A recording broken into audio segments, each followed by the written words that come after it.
나는 사도 중에 가장 작은 자라. 나는 하나님의 교회를 박해하였으므로 사도라 칭함받기를 감당하지 못할 자니라.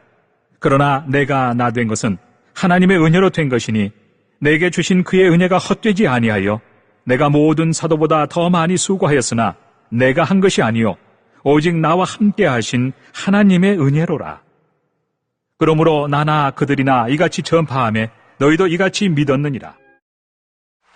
전능하신 하나님, 예배하게 하심 감사드립니다. 예배를 통해 하나님 사랑과 은혜를 깨닫게 하시고 치유와 회복을 체험케 하여 주옵소서. 이 예배를 통해서 우리들 가진 것, 누리고 있는 것, 당연한 것으로 여겼던 것을 회개합니다. 하나님, 은혜이며 감사의 조건임을 고백합니다. 세상 밝히는 빛 되게 하시고 살 만나게 하는 소금 되게 하셔서 하나님께 영광 돌리게 하여 주옵소서. 군대, 객지, 외국에 나가 사는 이들, 치료 중인 환자들, 영상과 음성으로 세계 곳곳에서 우리 예배에 동참하는 모두에게 평안의 은총을 허락하여 주옵소서. 이 예배를 위해 구석구석에서 땀 흘리며 일하는 이들이 많습니다. 저들의 수고가 헛되지 않게 하여 주옵소서. 부족한 종을 하나님의 말씀을 전하기에 넉넉한 능력으로 붙들어 주옵소서. 악한 마귀 틈 못하게 성령께서 역사하실 것을 믿고 예수님의 이름으로 기도하옵나이다. 아멘. 할렐루야. 살다 보면 화도 나고 또 화났는데 화 안 난 척 해야 될 때도 있고 안 그런데도 그렇다고 생각하는 것처럼 보여야 할 때도 있고 싫어도 좋은 척 해야 하는 경우가 있습니다. 그런 것들이 다 스트레스로 다가오죠. 우리가 살면서 겪었던 슬픈 일, 속상한 일, 아쉬운 일, 짜증났던 일, 힘들었던 짐, 이 시간 여러분들 모두 하나님 앞에 내려놓는 시간이 되시기를 축원합니다. 제가 늘 내려놓으라 그러면 내려놓으면 좋은데 내려놨다가도 집에 갈 때 또 짐 다 싸가지고 갑니다. 그래서 집에 가서 또 무겁게 살고 여러분들의 마음도 다 여기다 쏟아 놓으시기를 주님의 이름으로 부탁드립니다. 우리 찬송가에 이런 가사가 있습니다. 반주 없이 한번 불러보겠습니다. 너 예수께 조용히 나가 내 모든 짐 내려놓고 주 십자가 사랑을 믿어 죄 사함을 너 받으라. 주 예수께 조용히 나가 내 마음을 쏟아놓으라. 늘 은밀히 보시는 주님 그 은혜를 베푸시리. 삶의 짐은 내려놓고 상한 마음은 쏟아놓고 말씀으로 치료받는 시간 되시기를 축원합니다. 우리 성경을 들고 고백합니다. 저는 예수 믿어 구원받았습니다. 저는 예수 믿어 하나님 자녀 되었습니다. 저는 예수 믿어 천국 백성 되었습니다. 하나님께서 선물로 주신 오늘 하나님 말씀으로 가르침을 받습니다. 눈을 열어 주의 법 안에 있는 놀라운 진리를 보고 깨닫게 하소서. 아멘으로 순종하여 하나님께 영광 돌리는 삶 되게 하소서. 아멘. 그런 삶이 되시기를 축원합니다. 바울은 여러 차례 전도 여행 중에 그중에 두 번째 전도 여행 때 1년 반 동안 고린도에 머물면서 교회를 세웠습니다. 당시 고린도는 항구 도시로 상업과 무역이 번창했습니다. 다양한 사람들이 모여들었고 당연히 여러 문화와 종교가 공존했습니다. 도시에는 많은 신전들이 있었고 매춘부들이 있었습니다. 그래서 고린도 사람이라는 말은 저 사람은 성적으로 부도덕한 사람이다 하는 뜻으로 사용되기도 했습니다. 그런 문화적 배경에 살던 사람들이 예수 믿어 교회는 들어왔지만 완전히 변화되지 않고 옛 모습대로 행동했습니다. 그래서 바울이 고린도 교회에 편지를 보내 복음에 합당한 삶을 살도록 권했습니다. 고린도 교회 성도들은 문제가 많았습니다. 그런데도 자신들은 이미 영적으로 성숙했다? 나는 완전한 그리스도인이다? 그런 의식을 가지고 있었어요. 게다가 일부는 부활이 없다고 생각했습니다. 그래서 바울은 복음의 핵심이 예수 그리스도의 부활임을 밝혔습니다. 고린도전서 15장에 보면 이는 성경대로 그리스도께서 우리 죄를 위하여 죽으시고 장사 지낸 바 되셨다가 성경대로 사흘 만에 다시 살아나셨다. 우연히 갑작스럽게 부활이 있었던 것이 아니라 예수님의 죽음이 있었던 것이 아니라 성경대로 예언된 대로 예수님이 죽으셨고 부활하셨음을 선언했습니다. 그리고 부활하신 예수님을 목격한 사람들이 이렇게 많다고 분명히 역사적인 상하실임을 밝혔습니다. 그리고 8절에 맨 나중에 만삭되지 못하여 난 자 같은 내게도 보이셨다. 만삭되지 못하여 난 자라는 말은 미숙아라는 뜻이죠. 예전에는 예정일을 채우지 못하고 태어난 아기들이 많이 죽었습니다. 또 자란다 할지라도 병을 앓는 경우가 많았지요. 그래서 만삭되지 못하여 난 자, 미숙아라는 뜻은 난 부족하다. 나는 연약하고 부족한 사람이다. 이런 나 같은 사람에게도 부활하신 예수님이 나타나셨다. 나 같은 사람도 부활하신 예수님을 보았다는 뜻입니다. 모든 사람은 완벽하지 못합니다. 완전하지 못하지요. 간혹 어떤 사람이 완전한 척하고 완벽한 척 행동해도 그 사람 진짜 모자라는 사람이기 때문에 그런 것이죠. 사람은 누군가의 도움을 받으며 살아갈 수밖에 없습니다. 어릴 때 부모나 도움을 준 분의 도움이 없었다면 지금 이 자리에 있을 수 있는 분이 없죠. 난 혼자 컸습니다. 그런 소리 마세요. 누군가 똥오줌 싼 것을 치워줬고 젖꼭지를 불렸고 먹을 것을 입에 넣어주었기 때문에 자란 거죠. 요즘 우리 집에 먹는 게 벼슬이는 애가 하나 와 있어요. 아니, 그거 누구 위해서 먹이는 거예요? 저 잘 먹고 잘 크라 그러는 거 아니에요? 그런데 걔 밥 먹을 때 되면 온 식구가 효를 합니다. 한 숟갈 먹으면 내가 밥 아무리 먹어도 난 밥 숟갈로 먹을 때마다 박수 쳐준 사람 하나도 없어. 근데 잘 먹었다고 그래요. 내가 정말 쟤 너무한다. 그런데 그렇게 먹여가면서 키우죠. 여러분이나 저도 다 어릴 때 그랬을 거예요. 그렇게 안 하고 어떻게 컸겠습니까? 10대 때는 몸이 자라고 체력이 좋아지지만 마음과 생각이 따라주지 못하지요. 20대는 경험이 부족합니다. 30대는 사회 초년생이라 쉽게 일어나질 못합니다. 40대는 위에서 누르고 밑에서 치고 올라와 정신이 없고요. 50대가 되어서 좀 힘 좀 써보려고 하면 이게 연식이 오래되다 보니까 공장을 다니기 시작합니다. 뼈 공장에 가고 치과 공장에 가고 안과 공장에 가고 내과 공장에 가야 합니다. 처방받아 약을 먹어야 하고요. 60대가 되면 일할만 하고 이제 다 알 것 같은데 은퇴하라고 그럽니다. 70대면 돈, 건강, 지위 있는 것을 자꾸 잃게 됩니다. 80, 90이 되면 자신의 몸을 하나 간수리기가 어려울 만큼 아픈 곳이 많아지지요.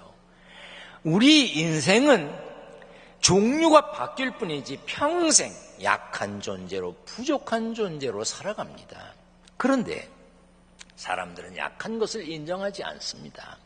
강하게 보이기 위해 위장을 합니다. 포장을 합니다. 배우지 못한 컴플렉스가 있는 사람은 유식해 보이려고 쓸데없이 유식한 말을 쓰려고 애를 씁니다. 하나님이 우리를 창조하신 후에 보시기에 좋았다고 하셨는데도 사람들은 자신의 모습에 완전히 감사하지 못하고 칠하고 감추고 가리고 수선합니다. 수술하잖아요. 그걸 수선이라 그런 거예요. 전 세계에서 인구 비례로 화장품이 제일 많이 팔리는 나라가 어디? 네, 대한민국. 전 세계에서 색조 화장품이 제일 많이 팔리는 나라 어디? 대한민국. 위장, 변장술이 뛰어난 사람들이 많이 사는 나라 어디? 대한민국. 이 시대를 일컬어 외모 지상주의 시대라고 말합니다. 사람들은 외모가 인생 전반의 성패를 좌우한다고 믿습니다. 그래서 요즘에는 연예인 못지않게 일반인들도 외모 관리에 많은 투자를 합니다. 자신을 사랑하고 가꾸는 것은 좋은 일이지요. 그러나 지나친 사람들이 많이 있습니다. 우리 교회도 어떤 집사님이 주일에 교회를 안 왔다 그래요. 그래서 몇 주째 안 왔냐 그랬더니 몇 주째 안 왔대. 이게 다 있다는 것만 한 주일 빠지면 점 뺀 거, 두 주일 빠지면 어디 고친 거, 세 주일 빠지면 어딜 뭐 들어 올린 거, 뭐 이런 게 다 나온대.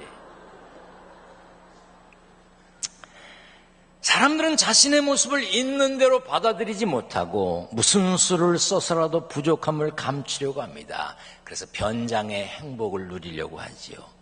라이놀드 니버는 이렇게 기도했습니다. 한번 같이 읽어볼까요? 하나님, 바꿀 수 없는 것은 받아들이는 평안을, 바꿀 수 있는 것은 바꾸는 용기를, 또한 그 차이를 구별하는 지혜를 주옵소서. 받아들여야 평안합니다. 받아들이지 않으면 마음의 불행이 자리 잡을 수밖에 없어요. 내가 먹은 나이, 내 얼굴에 생긴 주름, 받아들이면 평안한 거예요. 바울도 감추고 싶은 것이 있었습니다. 예수님을 만나기 전 교회를 핍박했던 자신의 과거를 감추고 싶어 했어요. 바울은 스데반 집사가 돌에 맞아 순교할 때 스데반을 향해 돌 던지는 사람들의 옷을 맡아주었던 사람입니다. 또 스데반의 죽음을 당연한 것으로 마땅히 여겼습니다. 예수 믿는 사람을 붙잡아 예루살렘으로 데려오려고 다메섹으로 이제 쫓아가기도 했습니다. 그런 과거 때문에 바울은 언제나 자기가 이제 더 이상 핍박자가 아니고 내가 복음을 전하는 사도라는 것을 설명해야 했고 증명해야 했습니다. 그런가 하면 늦게 사도가 되었기 때문에 예수님 제자들에 대한 열등감도 아마 있었던 것 같습니다. 그래서 사역 초기에는 예수님의 제자들과 자기가 동급이라는 것을 강조했어요. 심지어 자신이 베드로의 잘못을 꾸짖은 적이 있다고 하면서 우월감을 나타냈어요. 그 사람 내가 야단쳤어. 내가 아주 혼내줬어. 이게 뭐예요? 내가 그 사람 위에 있다는 뜻 아니겠어요? 그러나 바울이 자신의 부끄러움과 약함을 인정했을 때 하나님이 채우시고 도와주시는 은혜를 경험했습니다. 그런 바울이 스스로 성숙한 신앙인이라고 생각하는 고린도 교인들에게 자신의 약함을 드러내면서 자신의 약함을 드러내고 허물을 고백할 때 하나님이 더 큰 은혜를 주신다는 것을 강조했습니다. 본문 9절에 보면 나는 사도 중에 가장 작은 자라 나는 하나님의 교회를 박해하였으므로 사도라 칭함받기를 감당하지 못할 자니라 그랬어요. 바울은 사도라고 불릴 자격이 없는 사람인데 사도가 되어 복음을 전하게 된 것은 하나님의 은혜다 라고 고백했습니다. 사실 바울은 어떤 사도보다 많은 사역을 했습니다. 교회도 많이 세웠습니다. 공로를 내세우기에 충분했어요. 그럼에도 그는 자신이 사도 중에 가장 작은 사람이라고 그랬고 말년에는 죄인 중에 내가 괴수라고 그랬어. 죄인 중에 내가 두목급이라고 말했습니다. 바울은 하나님의 은혜를 알고부터 자신의 과거를 감추려고 하지 않았습니다. 능력을 돋보이려고도 하지 않았어요. 약하면 약할수록 더 큰 능력을 주시는 하나님을 깨닫게 된 겁니다. 약함을 인정하면서 하나님의 은혜를 구해야 하나님이 은혜를 강하게 허락해 주시는 것입니다. 내가 강한 척하면 누가 도와줍니까? 그래서 바울은 이렇게 고백했습니다. 에베소서 3장에 내게 주신 하나님의 은혜의 선물을 따라 내가 일꾼이 되었노라. 하나님의 은혜로 일꾼이 되었다고 그랬어요. 또한 고린도후서에는 내가 부득불 자랑할진대 내가 약한 것을 자랑한다 그랬어요. 고린도후서 12장에 보면 내가 그리스도를 위하여 약한 것들과 능력과 궁핍과 박해와 곤고를 기뻐하노니 이는 내가 약한 그때의 강함이니라. 우리는 약한 것, 부족한 것을 이제 불행하다고 생각합니다. 그러나 우리의 아픔과 슬픔, 상처와 눈물, 연약함과 부족함이 하나님의 은혜를 경험할 수 있는 조건이 되고 하나님의 은혜를 받는 기회가 된다는 사실을 믿어야 합니다. 누구에게든지 부끄러운 점이 있습니다. 물론 그 부끄러운 점을 일부러 드러낼 필요는 없습니다. 그러나 자기가 완전한 존재인 것처럼 위장할 필요는 없다는 이야기입니다. 물론 하나님께만 드러내면 됩니다. 하나님께 기도하면서 하나님 나 이렇게 약합니다. 하나님 나 이렇게 부족합니다. 자신을 드러내야 합니다. 부끄럽다고 환자가 의사에게 아픈 것을 숨기면 의사가 어떻게 치료하겠습니까? 물론 검사를 통해서 질병을 알겠지만 환자 자신이 나 여기가 아파요, 저기가 아파요, 이런 일이 있어요. 말을 해야지요. 하나님께 부족함과 연약함을 인정하고 드러내야 합니다. 그러면 부족함은 충만함으로 채워주실 것이고 연약함은 강건함으로 새롭게 하실 것입니다. 부족함과 약함을 인정해야 채우시는 은혜를 경험하게 됩니다. 모세가 하나님께 나는 말 못합니다. 그러니까 하나님이 말 잘하는 아론을 붙여주셨습니다. 우리의 부족함을 고백할 때 하나님은 가족을 통해 성도들을 통해 주변 사람을 통해 우리의 부족을 채워주실 것입니다. 저도 부족한 것이 많습니다. 특별히 잘하는 것도 없고 급하고 성격도 특이해서 다른 사람들과 쉽게 사귀질 못합니다. 솔직히 저 이런 얘기 하고 싶지 않았는데 우리 집에 사는 어떤 여자가 제가 그렇답니다. 그러니까 뭐 그런가 보지 뭐. 요즘 제 다리에 상처가 많아요. 여기저기 막 상처 아물고 있는 곳이 어젯밤엔 쉬어봤어. 오늘 설교하기 위해서 8군데나 있더라고. 왜? 급해갖고 그냥 살살 가면 되는데 뛰다가 항상 여기 부딪히고 저기 부딪히고 그래요. 그러니까 성질이 못돼서 그렇대.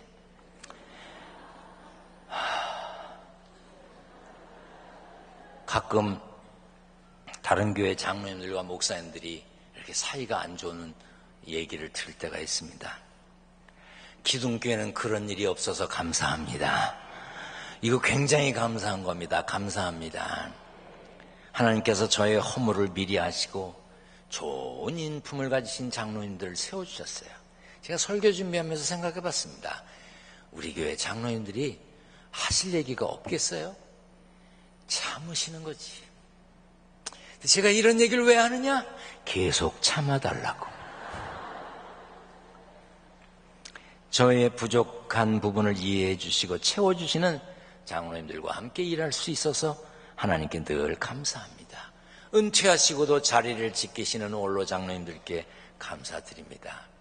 얼마 전에 어떤 원로 장로님이 그렇게 악수를 하는데 그 장로님이 제 손을 꼭 잡으시더니 어려운 일 없으시죠? 그러시더라고요. 그냥 어려운 일이 있거든. 마음이 그냥 뭉클하더라고요. 그리고 또 뭐라 그러시냐면 속 썩이는 사람 없지요? 그러시는데 있어. 나도 모르게 눈에서 눈물이 확 쏟아지는 것 같은데 힘내세요 그러시더라고요. 그래서 손을 놓고 돌아서서 눈물을 흘렸습니다. 아마 저도 정에 굶주려서 그랬던 것 같아요. 정말 감사합니다. 하나님 저에게 많은 조력자들을 붙여주셨습니다. 여기저기 구석구석에서 이름 없이 빛 없이 수고하는 분들이 많으십니다. 제가 일부러 뽑으려 해도 그렇게 뽑을 수 없는 귀한 분들이 교회에서 일하십니다. 교회에서 일하는 직원들도 제 손과 발이 되어 척척 일해냅니다. 가끔 우리 교회에서 일하는 분들이 마음에 안 들어 하시는 분도 계시더라고요. 근데 여러분은 일주일에 한 번 보잖아. 저는 매일 보는데 괜찮더라고요. 그냥 제가 괜찮으면 계속 같이 있어도 되는 거 아니에요? 무슨 아멘이 그래요? 네. 여러분 잘합니다. 좋은 것만 보면 잘해요. 본문 10절에 보면 바울은 이렇게 말했습니다. 내가 나 된 것은 하나님의 은혜로 된 것이니 내게 주신 그의 은혜가 헛되지 아니에요. 내가 모든 사도보다 더 많이 수고했다. 하나님의 은혜라는 고백은 최고의 고백입니다. 우리의 부족함을, 연약함을, 돈 없음을, 힘 없음을 하나님이 모르시겠어요? 다 아셔요. 그럼에도 불구하고 우리를 부르시고 일 맡겨주시고 힘주시니 감당할 수 있는 것 아니겠습니까? 고린도후서 12장 9절 말씀입니다. 다 같이 읽어보겠습니다. 이는 내 능력이 약한 데서 온전하여짐이라 하신지라. 그러므로 도리어 크게 기뻐함으로 나의 여러 약한 것들에 대하여 자랑하리니 이는 그리스도의 능력이 내게 머물게 하려 함이니라. 허물이 보이는 거 매력 있지 않아요? 너무 완벽하면 정냄이 떨어져요. 조금 부족한 게 매력 있는 거예요. 여러분의 자녀들 중에도 무언가 허점이 보이고 부족한 자녀에게 더 정이 가지 않던가요? 부족한 것, 모자라는 거 하나님께 드러내세요. 바울이 그랬습니다. 하나님께서 붙드시고 채우시고 인도하실 것입니다. 이 세상 험하고 강한 것들이 많습니다. 그러나 더 강하신 하나님께 맡기고 하나님의 은혜를 구하는 복된 삶의 주인공이 되시기를 축원합니다. 축원합니다. 전능하신 하나님 감사합니다. 연약합니다. 부족합니다. 그래도 우리를 써주시니 감사합니다. 세상 살면서 땀 흘렸습니다. 일하여 얻은 소득이 있어 구별하여 하나님께 드립니다. 11조 감사원금, 건축원금, 선교원금, 1,000번째 예물, 성도들이 드리는 물질을 하나님 받으시고 가정과 일터를 지켜 주옵소서. 우리 주님 예수 그리스도의 이름으로 기도하옵나이다. 아멘.